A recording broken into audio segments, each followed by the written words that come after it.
Hey, this is your girl Angela D. Stribling for a new After Sunday podcast. You know where you can catch me every Saturday at 1 p.m. Eastern Standard Time on YouTube. I'm blessed to have this brother. He's my big little cousin on today. He's a coach. He's a community heavily community involved, and now he is going to be adding author under his repertoire. Please may be familiar to most but might not be familiar to some. I introduce you today, Mr. Brian Smith. How you doing today? All is well. How are you? I'm fine. I'm fine. Long day. I had a few things to do yesterday, so today I didn't make it to church, but I was getting some rest because I got some stuff I'm planning in the next couple days. But I'm here, and I'm so blessed and honored to be able to have you as a guest on my show. And so when we get started, I just want the world to know who is Brian Smith. Man, Brian Smith is a bundle of energy Mm-hmm. that believes in the power of energy. Yes. All positive energy, all good energy all the time. Yes. Um if I really had to take time out and try to explain who I am, I'm trying to evolve into a person that is fully enlightened. Okay. Okay. Fully enlightened. Okay. Gotcha. Um. So I know over the years, we are related, and we are related. Your dad actually was raised by my mom, so I was thinking this week. I was like, we were actually cut from the same cloth. So Absolutely. definitely, giving and being involved has been a part of our journey throughout life. We used to get together, when our parents were alive, and spend time Hmm. together and have that unit. And that I think helped shape us to be people who are big on relationships and family. And so I know as you went out into the world, you decided whatever your next level of path was. Where did you find that need was based on what you got from home? When I went out in the world, I threw away all my home training Gotcha. and I adapted to what the street taught us. Gotcha. So I really didn't if I would have just used everything that my parents taught me going Yes. in, Yes. I never would have turned to the street. I Gotcha. just I allowed myself to succumb to peer pressure and Mm, eventually it turned around and bit me in the rear end. right. But when you train a child in the way they should go, they will eventually never part from it, right? So once Absolutely. you made that transformation and you made that mistake, that was sometimes mistakes are pinnacle to make you decide, oh, I can't do that again.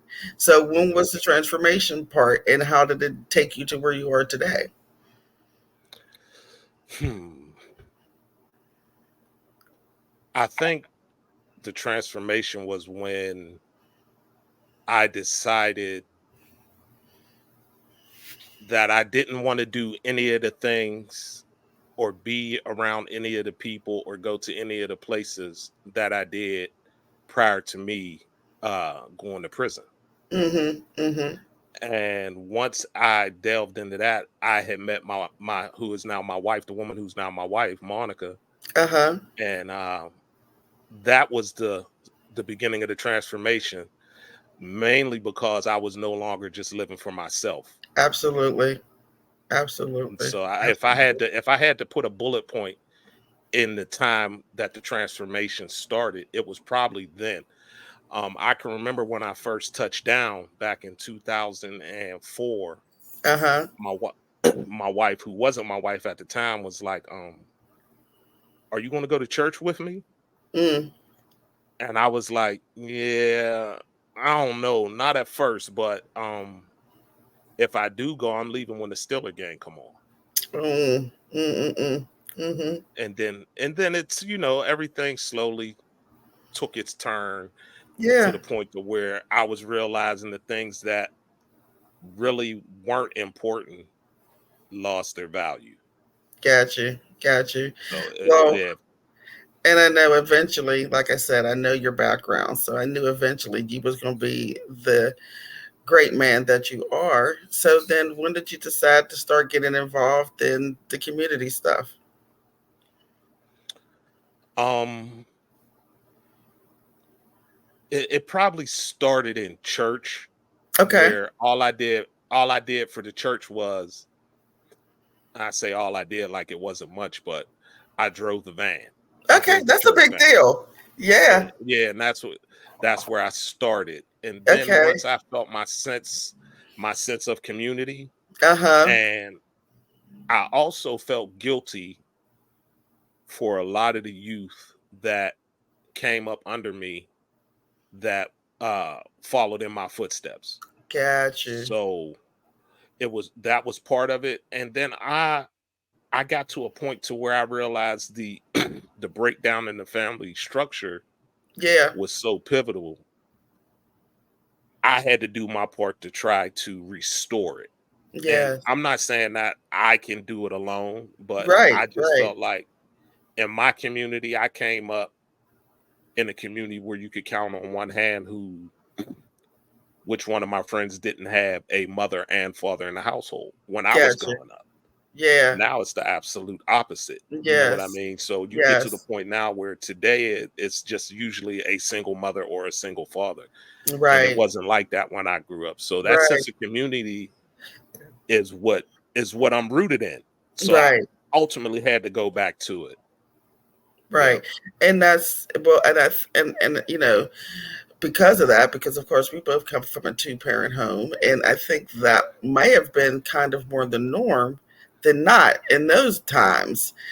But with all the different deviances that came into play, may have created the disconnect in the two-parent home, where, Hmm. Hmm. most of these guys, what I mean, they decide to take another route, which left the mother stuck to raise the kids herself, which I became that. But by the grace of God, the training that I had from the two-parent home I had allowed me to be strong in raising three men, which is difficult in this day and age.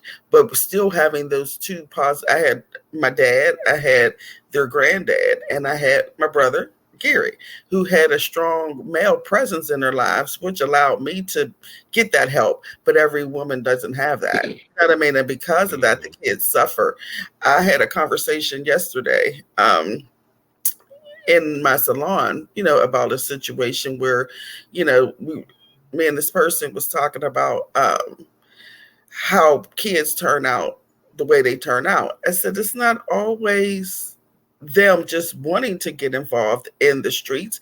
Sometimes it's based on circumstances. I've talked to people Hmm. who have made that decision, and it was about them sending out, having to go eat to help their sister or brother because their mother might have been caught up in something that she didn't have the means to be able to go out there and do it. And she may have had those, she could have been on drugs, she could have been, drinking, she just maybe didn't care. So you can't always judge a book by its cover as to why people lead themselves down those roads. So being the, Right. you know what I mean? And you can't look at that and just judge it. And I never do because everybody's story is unique to their own story. So when you started getting involved in the coaching, what was your first thought when you started to know you were going to be around other people's kids? I just want to my my thought process behind coaching is when they first brought the team back into my community, the Mm-hmm. community that I grew up in, I didn't coach the first year. Okay. And from me standing on the sidelines watching, I kept saying, I could do this better than him. I could do Mm. that better than him. I could do this better than him. He should have this kid do that. He should teach the kid how to do this. He should teach the kid how to do that. So I was like, man, I'm gonna just do it next year. Right, right, right. And Quit talking about it I've and been be locked. about Yeah, yeah. it. And the crazy thing is I'm passionate about it. There's a Yes, there's a cliche that says find what you're passionate about and do it. That way it's not a job. I do absolutely. this for $0, 0 cents. Yes, And I'm passionate about it, and because I know the effects that a father figure had on me. Yes.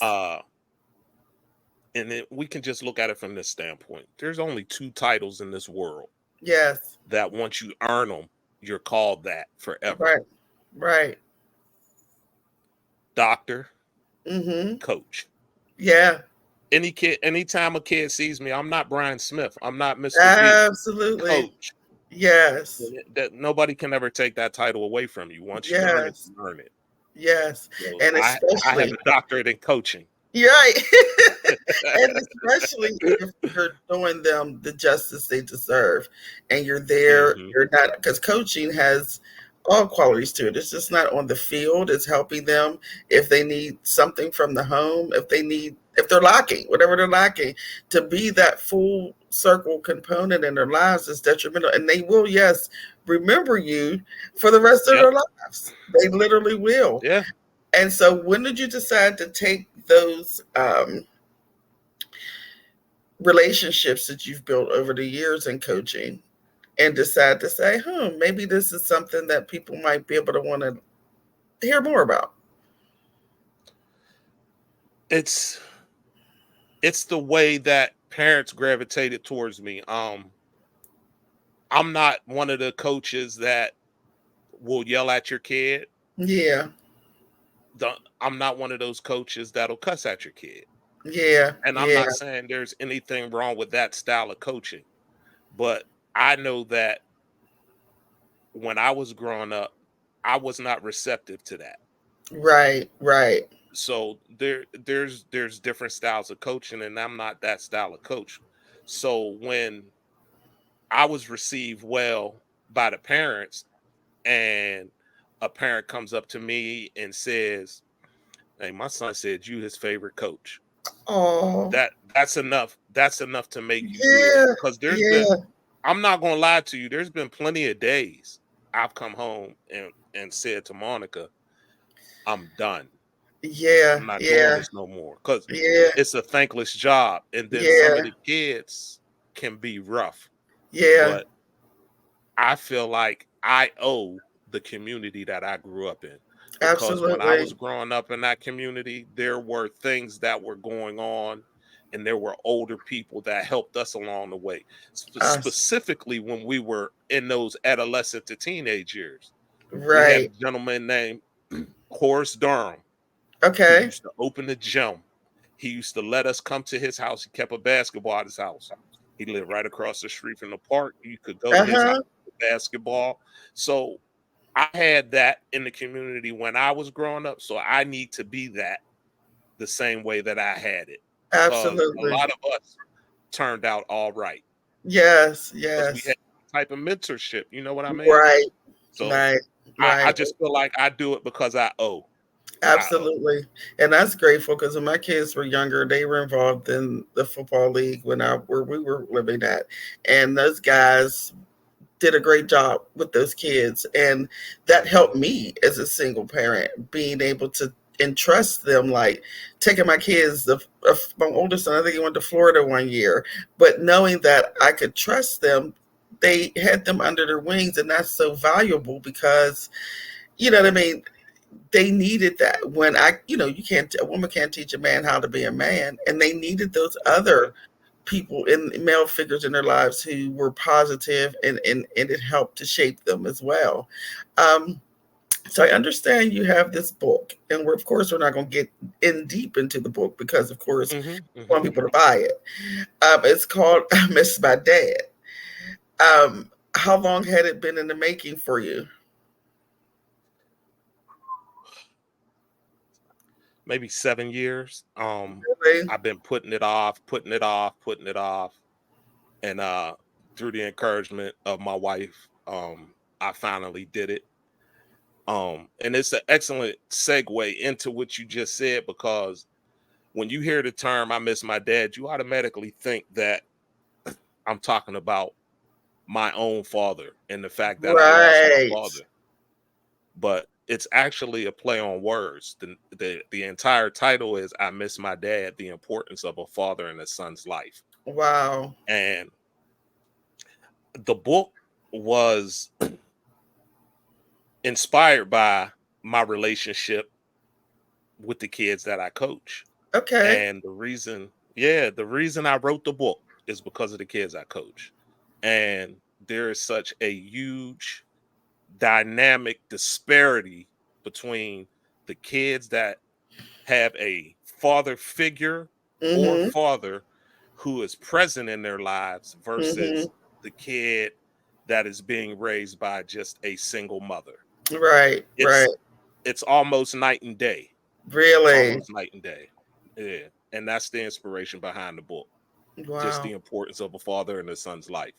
Awesome. And I can tell it from my perspective because I had a father. I had a father Right. up until he passed away. So Yeah. it the dynamics that are in that itself, Yeah. Yeah. you can see them night and Yeah. day. It's night Yeah. and day, Yeah. really. Yeah. Yeah. It does give you, because I can tell it something about having a father. It just gives you an additional confidence in who you are, and everything.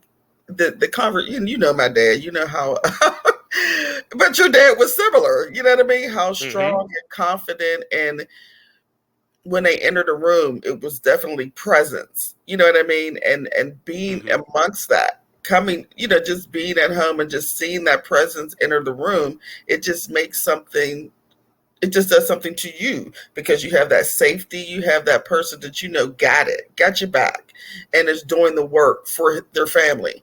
And I know that it's a factor that a lot of kids miss, and they don't have that even as far as relationships goes. I know having a father makes a difference in who I choose in a relationship, who I choose to wait for in a relationship, because I'm not just going to deal with anybody. You know what I mean? So all those different factors come into play, um, which I don't even realize they know it until they're, lacking. And it's disheartening because a lot of times, for a woman having a small child, then having that father leave, that takes a toll on that woman for her throughout her whole life. You know what I mean? So, Hmm. have you spoken to any of the kids, or is it just full thought from your own head, or have you actually had little It, conversations?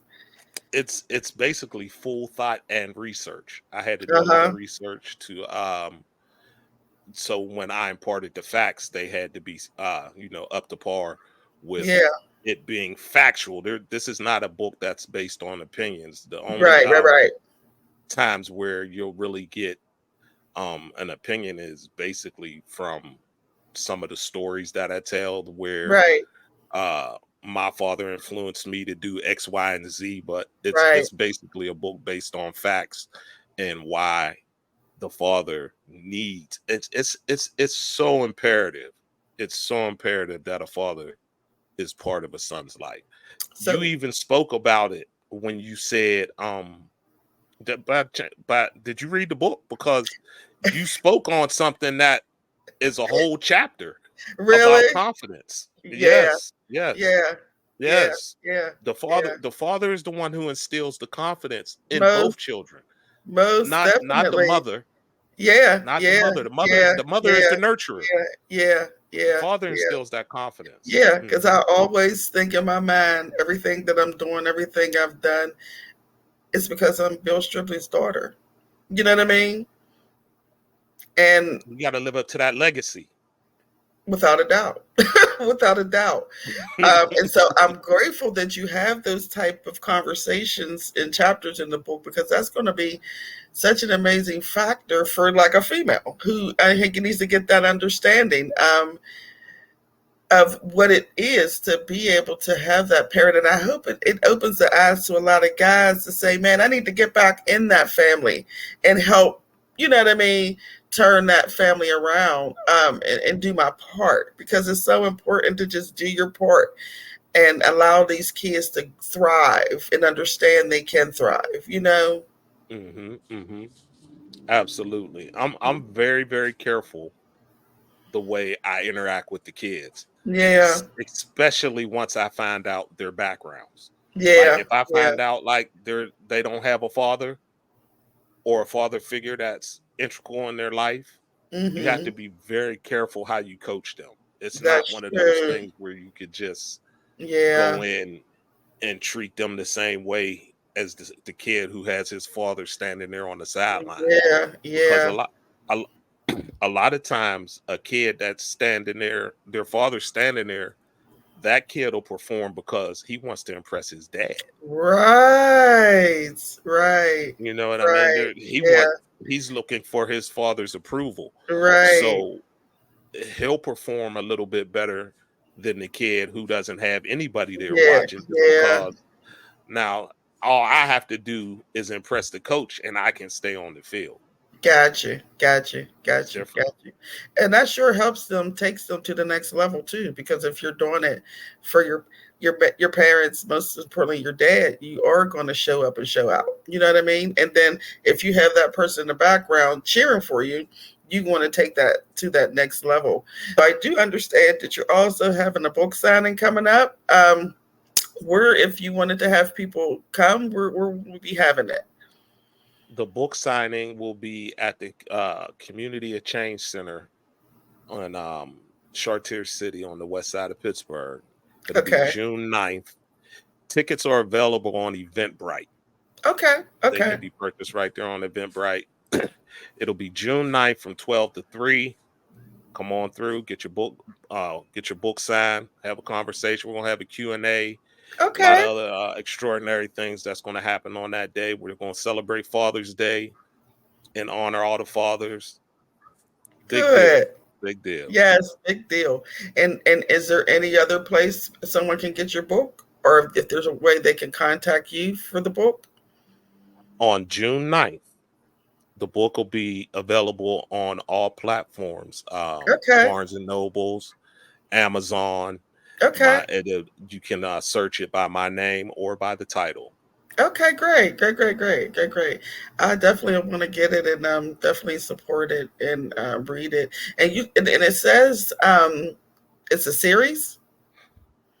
Yes, I'm my wife is in the process of writing a book right now, and I Okay. am also writing my second book. I have quite a few chapters written already, and it's a Okay. book on marriage.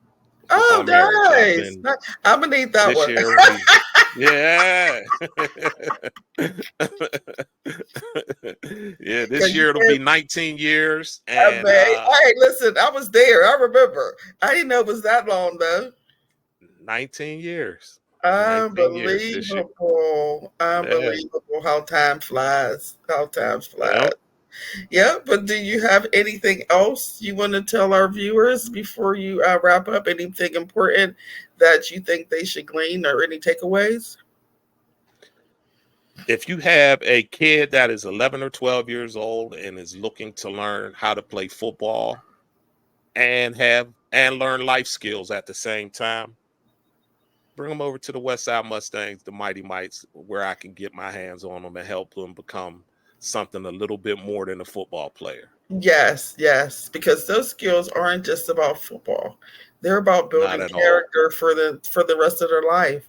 And I was just grateful that my kids was involved in it because it definitely helps shape who they are, you know what I mean, for a lifetime. So I definitely am humbled by your work that you do. You know what I mean? Some people don't think it's a big deal. You know what I mean? They don't think it's a Mhm, big mhm. title, but you are the most detrimental person in a kid's life because you will be with them for their whole life. You know what I mean? Not, even if they Yes, go on to high school, they're still going to help. They're going to remember Mr. Smith, who was Coach Smith, who was there for me when I just started Midget League. You know what I mean? So you are a big absolutely. deal, and I thank you for being there for the. You know what I mean? And some people don't take that lightly, but that's a big deal to me because it was for me to have these kids. I My appreciate it. kids have these coaches that are still in their life, or I remember from when they were younger. So you are a big deal. Well, you're a big deal anyway because you're my cousin. But but I just want you guys to support his book. I Miss My Dad. It's coming out on June 9th on all platforms. Again, if you're in the Pittsburgh area, and you can definitely make it to his book signing for free. You might want to consider having two because sometimes people be, June is busy. So you might, because I had Mhm. when I did my book signing. So you might need to put another one on the plate just so they can come out and meet you and get to know the man behind the story. You know what I mean? So that's something to consider Yes. as well. But I love you from the bottom of my heart. I'm just proud of you, and I just wish so much success. And I know this is only beginning, and you know who I Only the am. beginning. This is Angela D. Stripling with the new After Sunday podcast. You can catch us every Saturday at 1 p.m. Eastern Standard Time on YouTube. And you know what I always say: take care, stay blessed, and remember, pay attention, ladies and gentlemen. Until next week.